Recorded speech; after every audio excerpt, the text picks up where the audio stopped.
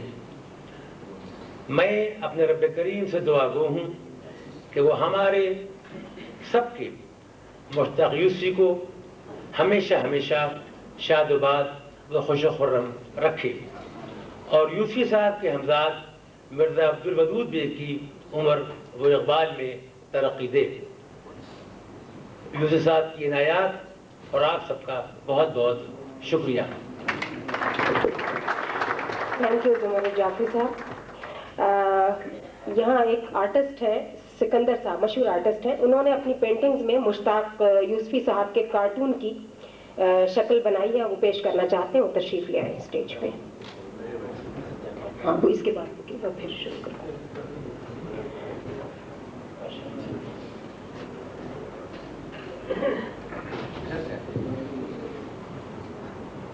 مس Japan والا بکے پیش کریں گی، تشریف لے آئیے اسٹیج پہ۔ ہماری کمیٹی کی ممبر ہیں سر، اور ان کی بہت سروسز ہیں۔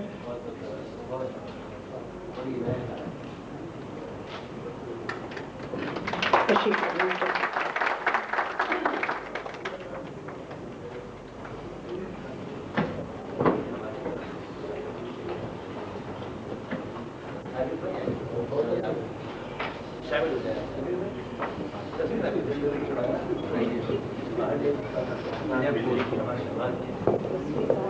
ویسے ہی کسی چیز کے شکریہ۔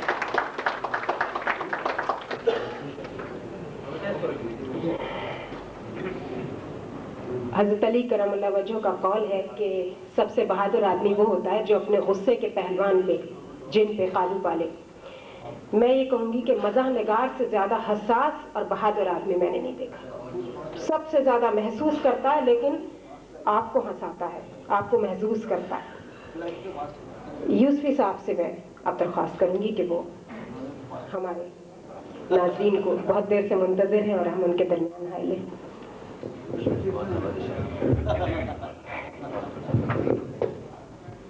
صدر گرامی قدر اور محترم و مکرم خواتین و حضرات،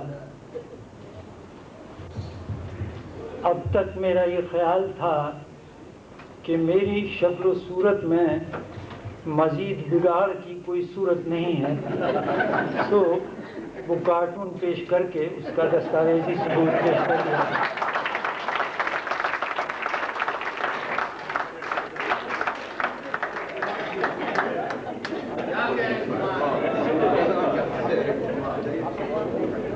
معلوم نہیں محفل کے آخر ہوتے ہوتے اشتیاق و التفات دوستاں کا یہ عالم رہے نہ رہے، لہذا ابتدا ہی میں صدر محترم جناب اقبال عمر، کنوینر جناب عزیز یوسف صادق، معزز اراکین ادبی کمیٹی اور اس میں بامسمہ حضرت زمرد جعفری کا اس عزت افزائی اور لطف خاص کا تہہ دل سے شکریہ ادا کرنا چاہتا ہوں، اور آپ سب خواتین و حضرات کا بھی کہ آپ کی توجہ اور داد کے بغیر بات نہیں بنتی۔ آج ٹھیک 5.5 سال بعد نئی پرانی تحریروں کے ساتھ حاضر خدمت اور حسن سماعت کا طلبگار ہوں۔ جم خانے میں میرے ورود کا یہی برا بھلا جواز ہے، ورنہ کہاں میں اور کہاں جم خانے کا دروازہ ہے وارث۔ صاحبو، ہم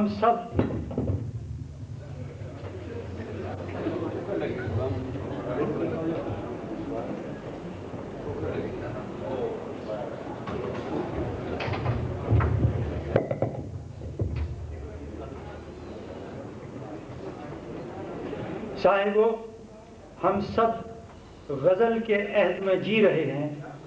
غزل سے میری مراد غزل ہی ہے، محترمہ غزل جعفری نہیں۔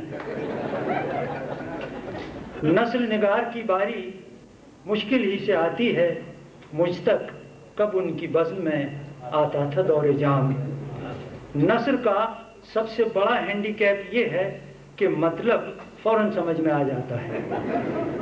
لہذا ہمارے ہاں عشق کے اظہار، حکومت کی مخالفت اور غیر شرعی جذبات کی نکاسی کے لیے شعر کا سہارا لیا جاتا ہے.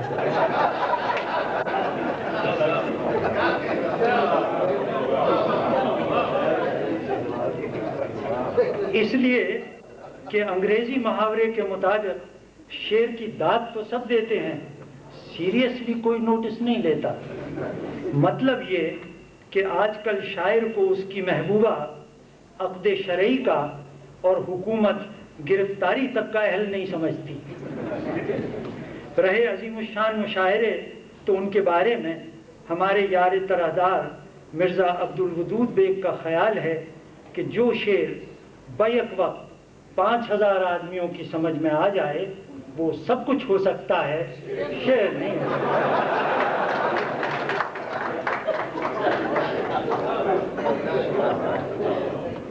شعر اور مزاح میں ایک فرق یہ بھی ہے کہ ایک ہی غزل بار بار لطف و انبساط کے ساتھ سنی جا سکتی ہے، جبکہ کوئی نثر نگار دوبارہ ہوٹنگ کا متحمل نہیں ہو سکتا. ایک ہی لطیفے پر آپ 1000 بار صرف اس صورت میں بے تحاشا ہنس سکتے ہیں جب اسے آپ کا غبی باس بیان کر رہا ہو یا پھر آپ خود اپنا لطیفہ سنا رہے ہوں.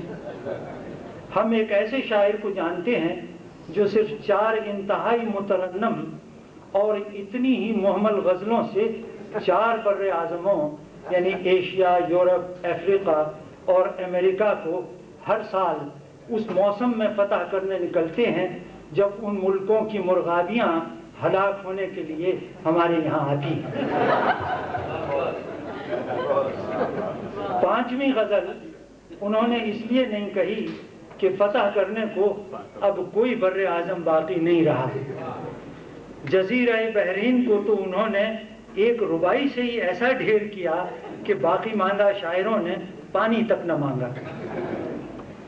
ایک نکتہ عرض کرتا چلوں، بہت اچھے اور بہت ہی محمل شعر میں ایک خوبی مشترک ہوتی ہے. جب بھی سنیں نئے معنوں یا بالکل نئی اور پر اسرار لغویت کی تہیں کھلتی چلی جاتی ہیں. محمل اشعار کو چھوڑیے، غالب کے اشعار ہم جب بھی پڑھتے ہیں ہر بار بالکل نئے لگتے ہیں. مرزا کا خیال ہے کہ اس میں غالب کے کمال سے زیادہ تمہارے حافظے کی کمزوری کا دخل ہے. علی جی نے ایک بار اپنے دوستوں سے گلہ جفائے وفا نما کیا تھا. تازہ مانگے ہیں فسانے ہم سے، جب ملے دوست پرانے ہم سے.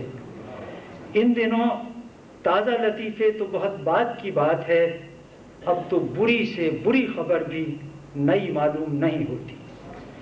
حالات حاضرہ پہ روتے روتے آنسو بھی خشک ہو چلے، اور اب اس شہر سوگواراں کا یہ احوال ہوا کہ مردوں کو گنا کرتے ہیں، رویا نہیں کرتے.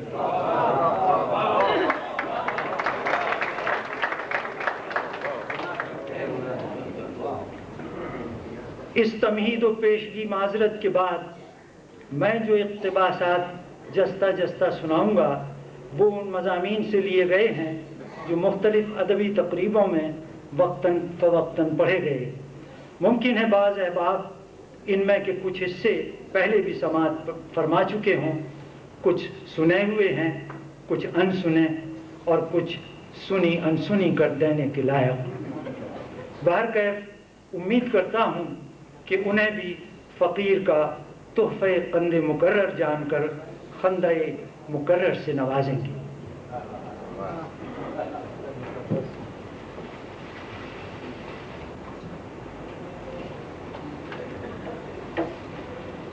اب ایک اقتباس پیش خدمت ہے جس کا موضوع مصنف سے ملاقات کے نقصانات پر مشتمل ہے.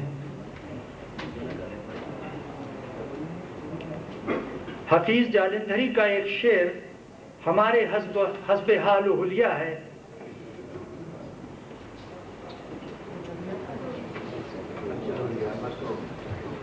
پری رخوں کی زباں سے کلام سن کے میرا بہت سے لوگ میری شکل دیکھنے آئے. حفیظ صاحب یہ بات صاف بول کر گئے کہ دیکھنے کے بعد کیا ہوا. اگر ذرا بھی مثبت نتائج نکلے ہوتے تو دوسرا شعر اس موضوع دل پذیر پر ضرور کہتے، جو کہ نہیں کہا، اس لیے کہ جب نہ ہو کچھ بھی تو دھوکہ کھائیں کیا. میں اکثر کہتا ہوں کہ مصنف کو صرف کتاب کے آئینے میں دیکھنا چاہیے اور اس کے اور قاری کے درمیان ایک محتاط فاصلہ یعنی کتاب بھر کا فاصلہ ضرور رہنا چاہیے. ہمارے دوست مرزا عبدالودود بیگ نے جب یہ قول فیصل ہم سے 10ویں بار سنا تو حسب عادت ہماری پیروڈی کرتے ہوئے فرمایا کہ میرے یعنی ان کے اور پری رخوں کے درمیان ہمیشہ شوہر بھر کا فاصلہ رہا ہے. مطلب یہ کہ جیسے دیوار بیچ پڑوسی ہوتے ہیں اسی طرح ان کے کیس میں شوہر بیچ محبوبہ رہی ہے. ایسے شوہروں کو مرزا میٹریمونیل آبسٹرکشنز یعنی نکاحی موانعات اور ازدواجی رکاوٹوں سے تعبیر کرتے ہیں. ان کا دعویٰ ہے کہ حسینوں سے انہیں آج بھی اتنی قربت ہے کہ غیر از نکاح اب کوئی حائل نہیں رہا. دیکھیے حفیظ صاحب کیسی چکنی زمین میں شعر کہہ گئے کہ ہم پہلے ہی قدم میں پھسلے تو پھسلتے ہی چلے گئے. ہم زمین یہ باندھ رہے تھے کہ کتاب کی کولڈ پرنٹ یعنی حرف منجمد سے پڑھنے والے کی تشفی نہیں ہوتی.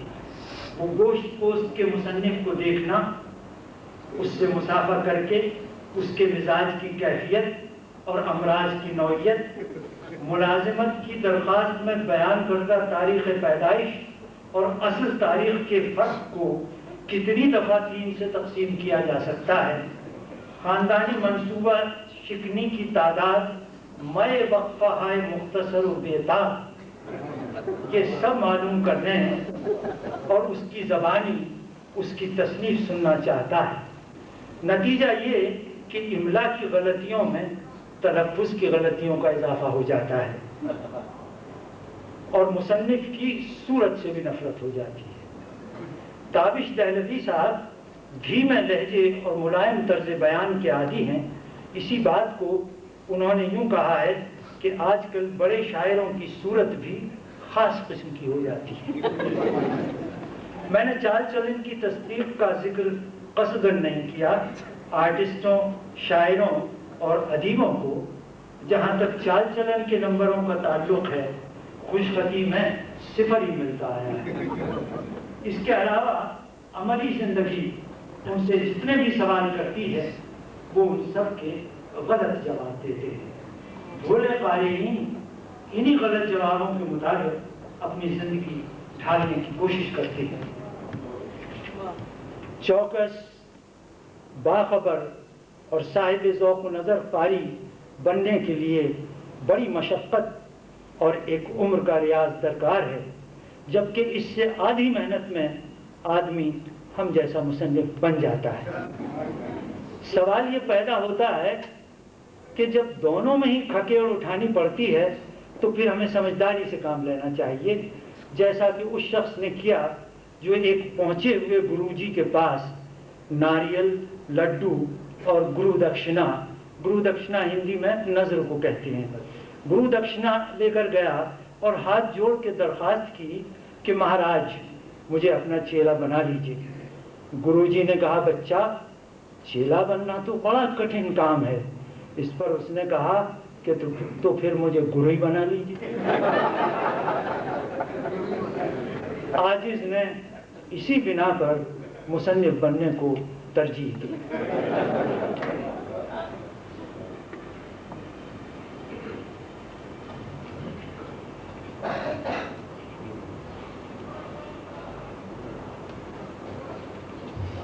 اب ایک اقتباس ہے جس کا تعلق ادب میں ہماری مردہ پرستی سے ہے، جس کی شکایت جوش صاحب اکثر کرتے تھے، حالانکہ وہ خود کو تمام زندگی جنازہ رواں کہتے رہے اور اپنی بیگم کو بیوہ۔ ہمارے ہاں کسی ادیب کو صرف اس وقت نوازا جاتا ہے جب وہ مرحوم ہو جائے۔ بہرحال میں اس قبل از وقت عزت افزائی کے لیے آپ کا سپاسگزار ہوں۔ غالب جیسے پر اعتماد اور خدا آگاہ شاعر نے مفتی صدر الدین آزردہ کو مخاطب کرتے ہوئے بڑی دل گرفتگی کے ساتھ اپنا مشہور شعر پڑھا تھا، جس کا مطلب ہے کہ تم جو قدیم شاعروں کی مدح و ستائش میں محو رہتے ہو، تمہیں غالب کے کمال کا محض اس لیے انکار نہیں کرنا چاہیے کہ وہ بدقسمتی سے تمہارے عہد میں جی رہا ہے۔ تو اے کہ محو سخن گستران پیشینی مباش منکر غالب کہ در زمانہ دوست۔ ہمارے ہاں مرنے کے بعد لوگ بڑی سے بڑی خطائیں معاف کر دیتے ہیں، یہاں تک کہ زبان کی غلطیاں بھی۔ فرینچ فلسفی والٹیر کو ایک ہم عصر ادیب کی وفات پر تعزیتی بیان دینے کے لیے کہا گیا تو اس نے جواباً جو کچھ کہا وہ تعزیتی لٹریچر میں کلاسک کا درجہ رکھتا ہے۔ اس نے کہا، مرحوم ایک مخلص محب وطن، ایک عظیم مصنف، ایک وفادار دوست، ایک آئیڈیل باپ اور شوہر تھا، بشرطے کہ وہ مردود واقعی فوت ہو گیا۔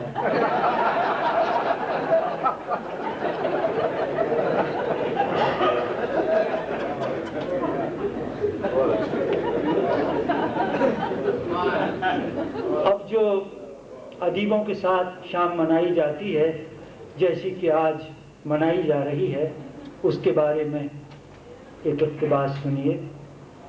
ہمارے دوست صاحب طرز کالم نگار عطاء الحق قاسمی نے ادبی شام سے متعلق ایک لطیفہ سنایا جو ان کے باغ و بہار یار تراہدار خالد احمد سے منسوب ہے۔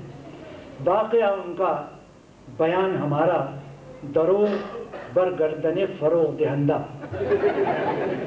ان کے ایک سنکی استاد ہیں جو اگر ایسی شاعری نہ کرتے ہوتے جیسی کہ وہ 50 برس سے کر رہے ہیں تو یقیناً واجب الاحترام ہوتے۔ انہوں نے ایک دن فرمائش کی کہ برخوردار، تم سال کے 365 دنوں میں 366 شامیں ایسے لوگوں کی مناتے ہو جو پڑھنا سیکھنے سے پہلے لکھنا شروع کر دیتے ہیں۔ ہمیں بھی تو اپنا کلام پڑھنے کا موقع دو قبل اس کے کہ تمہاری نماز پڑھائی جائے۔ چنانچہ شاگرد رشید نے ان کے 150-200 عزیز شاگردوں کو جو استاد ہی کی طرح تھے، یعنی ایسے کہ ان کی تمام کمال نالائقی بالکل الہامی معلوم ہوتی تھی، لاہور کے ایک مشہور ہال میں شام استاذ مکرم منانے کے لیے گھیر گھار کے جمع کیا۔ 5 جانے پہچانے نقادوں اور ادیبوں سے استاد کی موصلہ دھار تعریف میں مقالے لکھوائے گئے۔ خالد احمد ہال کے دروازے پر کھڑے مہمانوں کا استقبال کر رہے تھے کہ ادھر سے عطاء الحق قاسمی کا گزر ہوا۔ انہوں نے پوچھا، یہ کیا ہلا گلا ہو رہا ہے؟ خالد احمد نے جواب دیا، اندر ایک چوہے کو شراب پلائی جا رہی ہے۔ ایسی ادبی شام کے دوران ادیب یا شاعر امروز کے منہ پر اتنی اور ایسی تعریف کی جاتی ہے جو اسے تمام عمر خراب اور گمراہ کرنے کے لیے کافی ہوتی ہے۔ پھر وہ میر و غالب اور منٹو کی برتری بھی محض اس لیے تسلیم کر دیتا ہے کہ وہ وفات پا چکے ہیں، اور جو آپ ہی مر چکا ہو اس کو گر مارا تو کیا مارا۔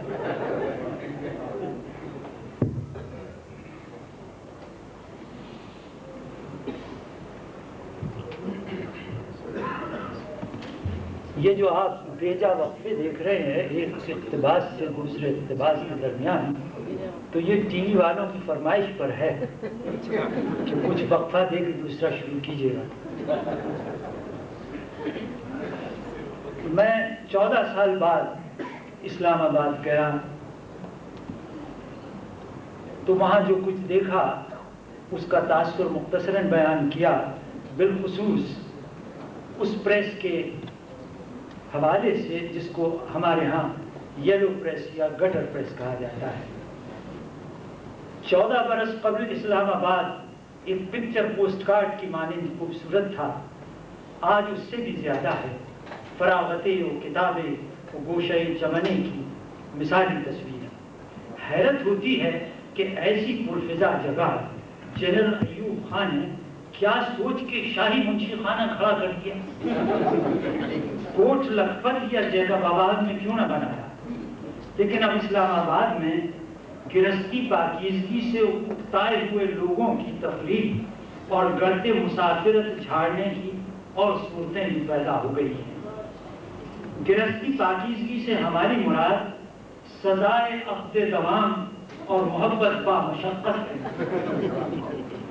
شبانہ سہولتوں کی تفصیلات گٹر پریس نے خوب اچھالی، جنہیں ثقہ لوگ محض اس لیے پابندی سے پڑھتے ہیں کہ دیکھیں تو صحیح گٹر پریس آج کتنا مزید پست ہوا۔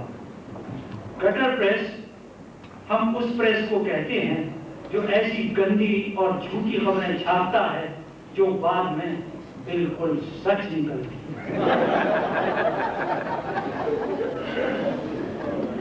ہم ایسے محتاط اور کمزور دل والے لوگ اب مبہم اور لپیٹواں بات کہنے، لکھنے اور سننے کی اس درجے عادی ہو گئے ہیں کہ اب کھری بات بھی کھوٹی لگتی ہے۔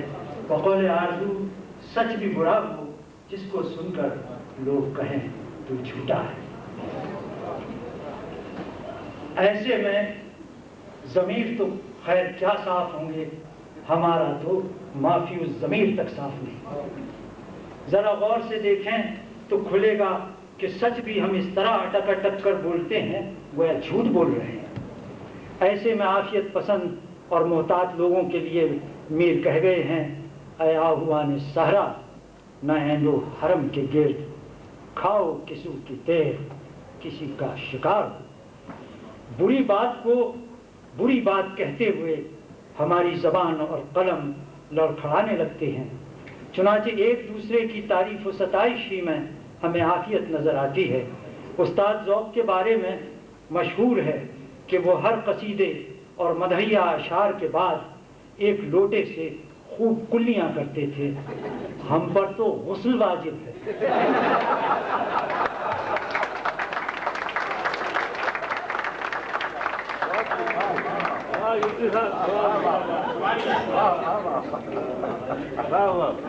پریس کے باب میں خواہ وہ گٹر پریس ہو یا غیر گٹر پریس، ایک بات گوش گزار کرتا چلوں، ہم اور ہمارا پریس ماضی میں اتنی سخت زباں بندی اور قدغن کے عادی رہے ہیں کہ جب ذرا سی آزادی ملتی ہے تو رسمی قیود کو بار بار توڑ کر اور ایک دوسرے کے چٹکی لے کر ہم ٹیسٹ کرتے ہیں کہ کیا ہم واقعی آزاد ہیں۔ جو بچہ پہلے پہل کھڑا ہونا اور چلنا سیکھتا ہے وہ اتنا ایکسائٹڈ یعنی جوش میں بھرا ہوتا ہے کہ جو کام بیٹھ کے کرنے کا ہوتا ہے اسے بھی کھڑے کھڑے انجام دیتا ہے۔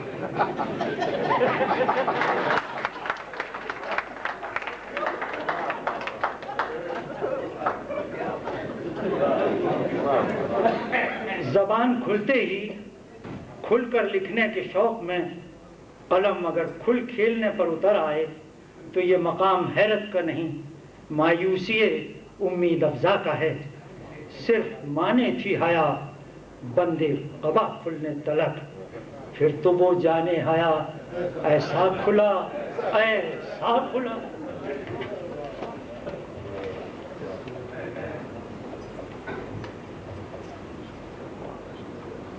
بہت سی تبدیلیاں نظر آئیں وہاں ہمیں، صرف ایک چیز میں کوئی تبدیلی نہ پائی۔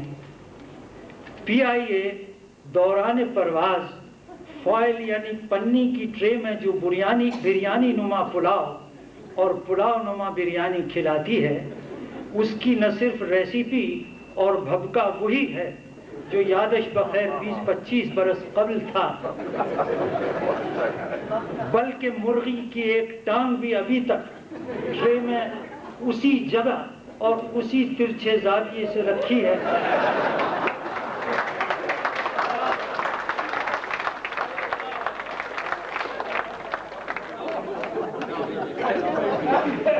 اسی جگہ اور اسی ترچھے زاویے سے رکھی ہے جہاں ایئر مارشل نور خان بدست خاص سے رکھ گئے۔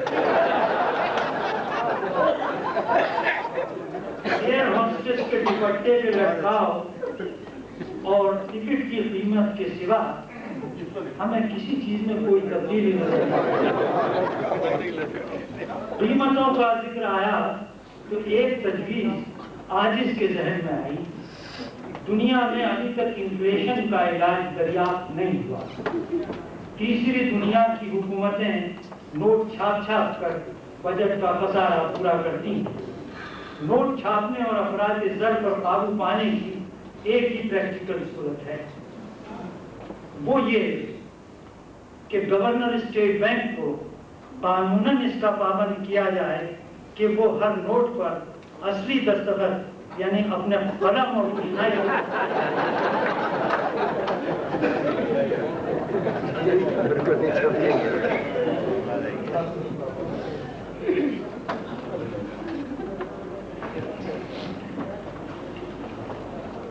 کچھ عرصے پہلے میں نے پاکستان فزیشین سوسائٹی کے سالانہ ڈنر میں ایک کلیدی خطبہ دیا تھا، جس کے کچھ حصے پیش کرتا ہوں۔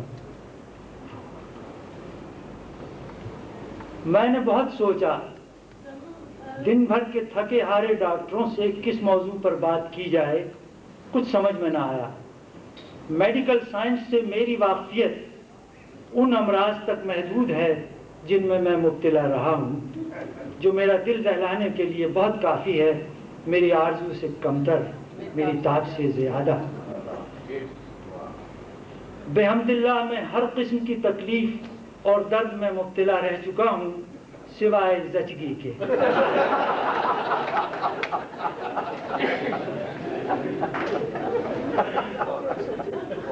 پرانا مقدمہ باز آدھا وکیل ہوتا ہے اور دائم المرض آدمی پورا عطائی۔ بایولوجی بھی کبھی میرا مضمون نہیں رہا۔ میرا تعلق تو اس بھولی بھالی نسل سے ہے جو خلوص دل سے سمجھتی ہے کہ بچے بزرگوں کی دعا سے پیدا ہو جاتی ہیں۔ یہ نسل اپنے کرتوت کو بزرگوں کی کرامت سمجھتی ہے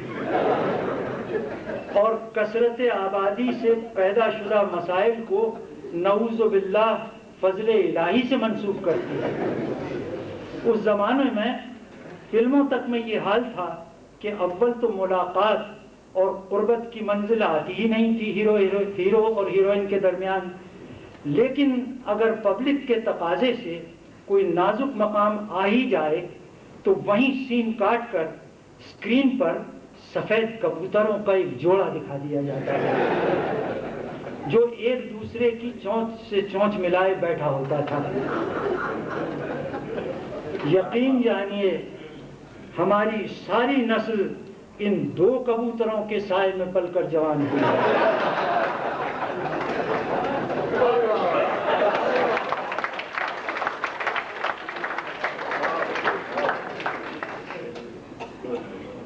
یہ مضمون میں نے اس زمانے میں لکھا تھا جب میں لندن میں تھا۔ لندن میں جہاں ہم 10 سال سے مقیم ہیں، فلم یا ٹی وی پر رات گئے کوئی ایسا ویسا سین دکھاتے ہیں تو ہمیں بہت غصہ آتا ہے کہ یہ ہمارے زمانے میں کیوں نہ دکھایا گیا۔ ایسے موقع پر اپنی طرف کے بھولے کبوتر بری طرح یاد آتے ہیں۔ ان انگریزوں کو تو ڈھنگ سے محبت کرنا بھی نہیں آتا، پیار اور فرسٹ ایڈ میں تمیز نہیں کر سکتے۔ ایسا لگتا ہے جیسے ماؤتھ ٹو ماؤتھ ریسسیٹیشن دے رہے ہیں۔ ہمارے ہاں تو اس طرح صرف تخمی آم چوسے جاتے ہیں۔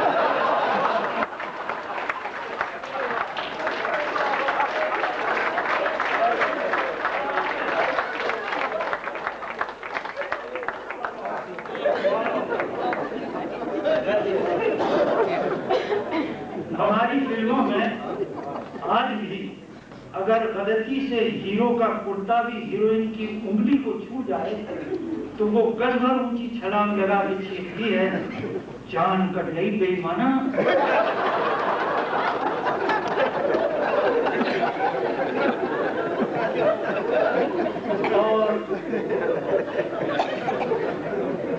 اور نزدیک ترین درخت کے تنے سے بغلگیر ہو جاتے ہیں۔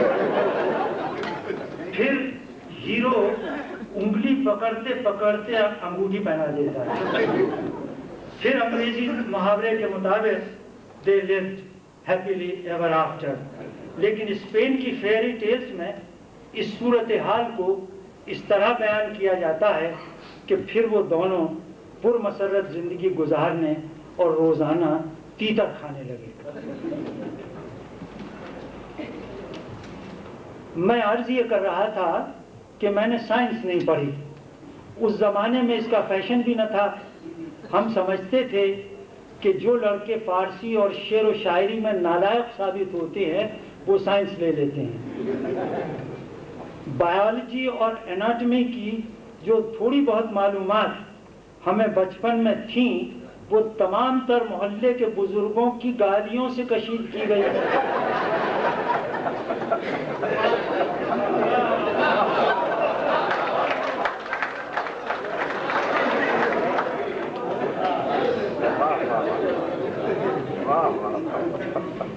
گالیاں کیا تھیں، بس سلیس اردو میں گریس اناٹمی کا نقشہ سے کھینچ دیتے تھے۔ ان کے مقابلے میں انگریزی گالیاں دودھ پیتے بچوں کی غاؤں غاؤں معلوم ہوتی ہے۔ ایک دانا کا قول ہے جو تھوڑی بہت ملاوٹ کے بعد مرزا نے ہم تک پہنچایا ہے، فرماتے ہیں آدمی کیسا ہی حق زبان ہو، گالی، گانے اور گنتی کے لیے ہمیشہ اپنی مادری زبان استعمال کرتا ہے۔ ہمارے بڑے بڑے ماہرین اقتصادیات اپنی رپورٹیں اور خطبات انگریزی میں لکھتے ہیں، لیکن میں یقین سے کہہ سکتا ہوں کہ گورنر اسٹیٹ بینک بھی اپنی تنخواہ کے نوٹ اردو ہی میں گنتے ہوں گے۔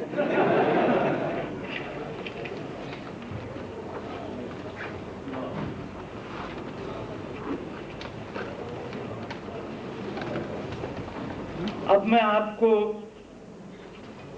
ایک اقتباس سناتا ہوں جس کا تعلق خواتین کی ایک محفل سے ہے جس کی صدارت کے لیے مجھے کہا گیا۔ ملاحظہ فرمائیے۔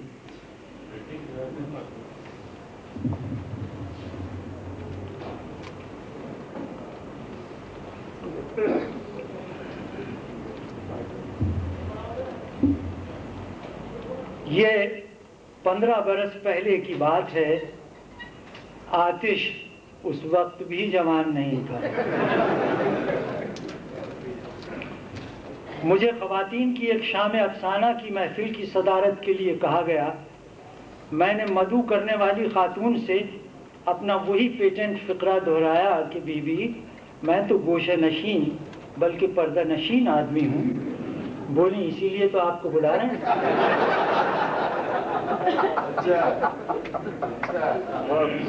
کہنے لگی خواتین کی محفل ہے، اگر آپ کو اپنی بے پردگی کا اتنا ہی خیال ہے تو اینک اتار کے بیٹھ جائیے۔ اس خاتون کو یہ اندازہ نہیں تھا کہ اینک اتارنے کے کیا نتائج ہو سکتے ہیں، خصوصاً جب اس کے شیشے آدھ انچ موٹے ہوں ہماری طرح۔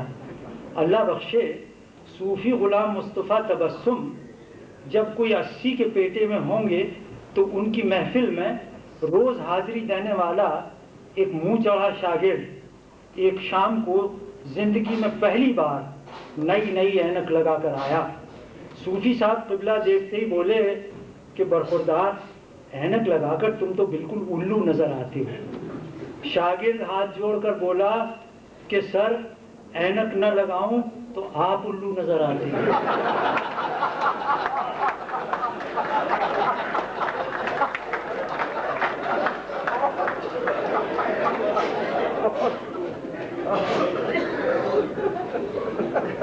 پہلی کہانی جو اس محفل میں ایک مرد افسانہ نگار نے سنائی